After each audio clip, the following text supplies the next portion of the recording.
Welcome to the Fiscal Physical Podcast. Join us each week as we sit down with the founder of Alchemy Wealth Management and author of Your Fiscal Physical, Ryan Nelson. Tune in to gain valuable insights and practical tips as we simplify complex financial concepts into digestible lessons. From budgeting to retirement planning, this podcast is your go-to resource for mastering financial literacy. Welcome, everybody, to this week's episode of the Fiscal Physical Podcast. My name's Aaron Hoisington. I am your host, and I am joined by the founder of Alchemy Wealth Management, Ryan Nelson. And we are excited to dive into this week's episode. Last week, Ryan kind of filled the listeners in and gave me some great information on Roth IRAs versus traditional IRAs, and I felt like we could have talked for hours on that specific subject here, but we're going to dive in this week a bit more, because I have lots of questions for Ryan here. So hopefully the listeners can gain a little bit of knowledge that I know I'm excited to learn about. But first off, Ryan, how are you doing? Doing well. How about yourself? I am doing good. I am feeling more fiscally fit, or physically fit. Yeah, I like it. Whatever it is. Everything about me is just getting more fit as we do this podcast more and more. So one of the questions I had, Ryan, is we talked last week about traditional IRAs, Roth IRAs, and I'm just going to paint a picture here for you, and hopefully it makes sense for the listeners. If say I've been contributing to a traditional retirement account, a traditional IRA, throughout my life because I felt like it was the best for me at that point. I'm like, hey, cool. Or maybe it was the only option I had through like a work account or something like that. And I sit down I'm doing my finances, or I sit down with my financial advisor, and I'm like, hey, I don't know if this is the best option for me right now. I have all this money built up in a traditional IRA. Can I convert it into a Roth, or when do I start contributing to a Roth to kind of what makes best, financial sense for me overall? Yep. Is that even an option that people can take advantage of, or how would that really work? Yeah, that's definitely a common question I get. So somebody will be contributing into one type of account for a period of time and then want to switch contributions to the other type, and what details do they need to be considering? So in this example, if you had built up sort of a nest egg in your traditional IRA, and you've now determined that maybe you believe for your unique financial situation a Roth IRA would be better, then that's pretty easy. You can just start making the contributions to your Roth IRA. I will say that there are income limitations, right? There are other factors to consider when deciding traditional versus Roth. So you should definitely do your homework, do your research, consult a tax professional, consult a financial professional. But assuming you've made that decision to contribute to your Roth IRA, that'd be easy enough. You could just start making future contributions there. Now, like you said, you may have built up this sort of nest egg in traditional IRA that you say, darn it, I wish I would have put that into Roth. Yeah. Like, I didn't actually understand what I was doing. Now I'm a little bit more, financially educated. I have this lump sum in traditional IRA, but I don't want this to grow into this big sum of money that I'm now going to be taxed on in the future. I would prefer it to be in my Roth balance, right? And so you can do what's called a Roth conversion. So maybe you've built up a nest egg of $100,000 in your traditional IRA, and you want to take that $100,000 and get it into your Roth. That's 100% doable. Again, it's called a Roth conversion. Now, by doing that, again, if we think about this, and you can always reference back to episode 7 to get more details on this traditional IRA versus Roth, but if you think about that, the $100,000 in your traditional IRA, you've not paid any taxes on, right? And you're going to have to pay taxes on all that money at some point in the future. If you're choosing to move that or convert it from a traditional IRA to a Roth, that time in the future is now, right? So if we take $100,000 and let's say we just convert the whole account balance, all $100,000 over to a traditional IRA right now, that would all be effectively taxable income this year. So you'd want to look at what that might do to your tax bracket. It might jump you a bracket or two, right?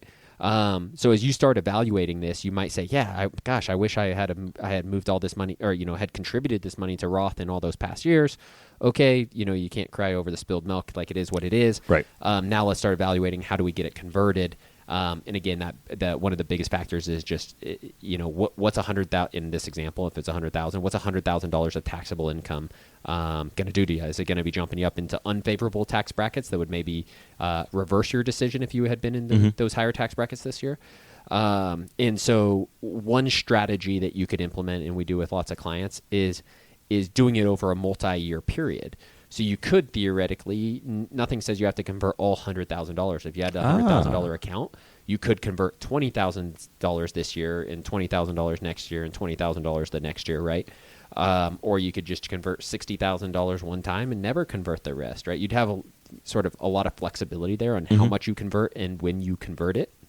So it'd be really important to partner with like a tax professional or a financial professional, or at least have a really good idea yourself of where you're at currently in your tax bracket and how much kind of available income you can still have until you start bumping into the next tax bracket.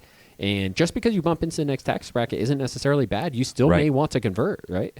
But it's certainly a consideration you need to have, right? And you may say, yeah, I'm fine converting all 100,000. Yeah, it's going to bump me up a tax bracket, and I don't care. I'm still comfortable, even in that higher tax bracket. I'm still comfortable converting, and I'd rather do it now because, maybe I think starting next year my income's going to go up a lot, or there'd be lots of reasons for that.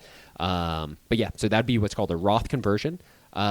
It's fairly easy to do, and I'd say that'd be the main consideration, is just what that lump sum being added to taxable income would do to your tax bracket this year. Yeah, and I think you hit on a good piece. We're going to talk on a future podcast episode about the progressive tax system as well and how it's set up, because you hit a really good point that most people are like, oh, I don't want to get into that next tax bracket. Like, I don't want to do that. And specifically for your situation, it might not be that big of a deal. Like, it's not like, hey, cool. Like, which we'll discuss, which was just mind blowing to me when I first learned about it, because I was like under the impression that like, hey, everybody, if you have to pay taxes on everything if you get in that next tax bracket, which isn't necessarily true, but we'll cover that a little bit later in a different episode. But that's very interesting to think about, that you can convert that over.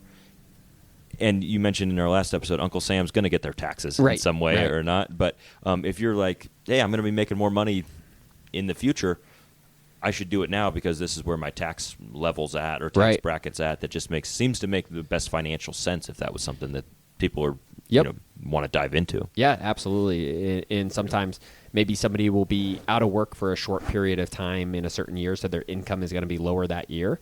Hey, could theoretically lower their tax bracket this year to such a degree where it might make a lot of sense to do something like a Roth conversion. Another good example could be, maybe you have $100,000 and the market goes through a steep decline. And next thing you know, you only have $70,000 in your traditional IRA. Right. Ooh, well, that might be a good opportunity to do a Roth conversion and convert it only at $70,000, right? And then you would only be paying the income tax on $70,000, but you get all those shares now reinvested into your Roth IRA. So now theoretically, if the market kind of rebounds back, you're getting all those gains tax-free in your Roth as well. So yeah, there's lots of considerations to take into account for like when the best time to do a Roth conversion is, and should you do the entire account balance or just a partial. Yeah. No, that's great, man. That is some exciting stuff to think that it's the options out there, because your decision that you make in your 20s, your 30s is going to be different than what you're making in your 40s and 50s. For sure. And so you to know that you're not just locked into one of those options, like, hey, cool, I'm making this decision, I'm checking this box, and now this is where I'm going to live for the rest of my life. Right. Knowing that there's the option to switch over whatever the situation is. And you mentioned a great line, and I don't know if it was already this episode or the one before, where it's more of an art than a science sometimes. Right. And I think that's really plays a role in this in a Roth conversion, and kind of examining those factors and being like, cool, what works best for you, and how can we artfully do this in the best way that benefits everybody? For sure. Yeah, 100%. Awesome. Well, I think that's a great spot to leave this one here. And we want to make sure we plug to go back and listen to episode 7, just to kind of give you the basis of a Roth IRA versus traditional IRA. You don't really have to listen to this podcast in chronological order, but sometimes it's beneficial. And I think this is one of those episodes where you can go back, learn all about that, come back, and you'll be like, oh, wow, now I know what they're talking about specifically and how it could potentially be something they can take advantage of. Definitely. Awesome. Well, hang tight with us, and we'll be back on the other side. And now, to put the personal in personal finance. All right, we are back on this side of the Fiscal Physical podcast into our personal section here, and this one is actually very personal for me. I don't know how many of the listeners know, but I recently my wife had a kid, my son, Arthur. Congratulations. Thank you. It's been a wild ride. The kids are no joke, I'll tell you that, and they are expensive. But thankfully, we have this podcast here, and I was thinking, listening back to our Roth conversations, and I know that when I've mentioned a couple of times when you taught my wife and I about what a Roth is, immediately my first thought was, wow, I wish I would have known this when I was 18 years old. When I could have contributed way more. I'd be 15 years into contributing to a Roth versus 5 or 6 or whatever. Is there an option for your kids to start them early with, I don't know if it's a Roth or traditional IRA, but say my son, who's now 9 weeks old at the recording of this podcast, if I was like, I'm going to start you a retirement account right now because I know that this would be a great option for you in 65 years, you'll thank me. Is that even an option to do? Yeah, good question. And a question we get fairly frequently. Before I address that question specifically, I'm going to maybe touch on another piece real quick that you kind of touched on. Sure. And it was just about starting a Roth early. And you said, I wish I would have started when I was 18, right? Sure. So let's just throw some theoretical numbers around here. So I just got a future value calculator here pulled up in front of me, and you can just plug in all sorts of different numbers. And it's purely a calculator, right? Mm-hmm. And so if I said that we started with $0, so let's say you started when you were 18, you started with $0. Let's say you added to this thing for let's say 50 years, so 18 to 68. Mm-hmm. So let's pretend just a theoretical retirement of 68, because, again, I like round numbers. So we contributed to this thing for 50 years. Let's say you got 7% returns. You could plug in any other numbers you want into another future value calculator. And let's say you added $500 a month. So if you started at age 18, you saved for 50 years. So from age 18 to 68, you got 7% annualized returns, and you added $500 a month. That account would grow to approximately $2.7 million. So my gosh! You would have put in $300,000, and $2.4 million of it would have come from gains. Wow! Again, it being in a Roth, that $2.4 million of gains would all be tax free, right? So the value of starting at age 18 is huge. Now, let's say if instead of starting at age 18, you start at age, let's say 15 years later. So instead of age 18, you start at age 32. Okay. Right. So what do you think maybe that account balance would be instead of $2.7 million? What do you think? I'd probably guess 1.6. 1.6. Yeah, good guess. So instead of putting in $300,000, you would now have put in $210,000. So you'd put in a little bit less, and you'd have 15 years less time. So if you start with $0, you start at age 32 or 33. Sorry. So again, 35 years later, so you'd be investing $500 a month at 7% returns. Your account balance would grow to $900,000. Wow. Yeah. That extra. Whoa. 15 years is huge, my right? Goodness. So that's the difference. Again, 35 years of contributions versus 50 years of contributions. The difference you contributed, it's not that much. $210,000 versus $300,000. That difference is just the power of compounding and the power of time. So that extra 15 years brought your account balance from theoretical $900,000 to $2.7 million, right? So huge. So yes, the value of starting young, there's no question about it. So then you might parlay this and say, to compound on your question, that's incredible. Like, I wish I would have started at age 18 instead of now. Right. But then you also might say, well, gosh, I just had my son. How do I start him at age 0? Sure. At age 1, right? Because that's just going to be even better. And so to answer your question directly, yes, you can. Kids can contribute to a Roth IRA. They do need to have a Social Security number, and this is the big and, they need to have earned income. So I've probably been asked this question, no joke, half a dozen to a dozen times online, or I've been asked probably half a dozen to a dozen times from clients who have seen something online. Right. Mostly I've seen it from TikTok, but potentially other things, Instagram, something like that. And they're kind of being told that they can contribute to their kids' Roth IRAs. The kid has to have earned income to contribute to a Roth IRA.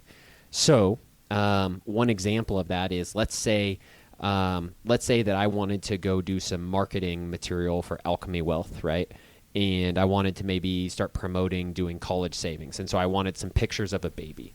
I could go hire Arthur, right, as a model. So I could take some pictures of him, put it in my marketing material, put it on my website, and pay him wages that would be appropriate for the work he's doing. Sure. And then he would have earned income. He could take that money, put it into a Roth IRA. But he would need that earned income to do so. And the income, has to be appropriate for the work that is being done. Like if you were a business owner and you paid him to like clean up your shop, and it's like, is a 1-year-old really cleaning my shop, sweeping floors? Like, I don't know. Sure. That sounds like you're maybe getting into a little gray area that I wouldn't want to mess with, right?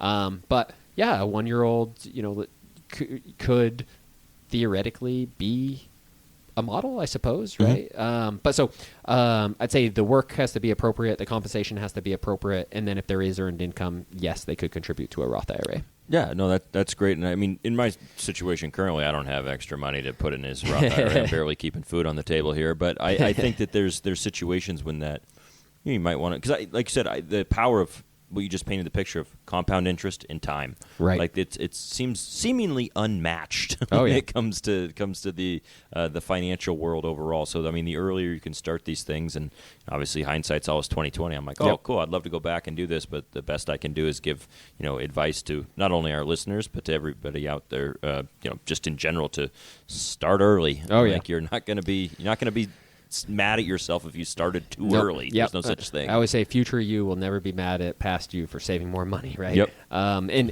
this is a quote, you'll probably hear me say it like 100 more times. I probably say it every day. I don't even know if it's true, but supposedly Albert Einstein was credited with saying the most powerful force in the world is compound interest.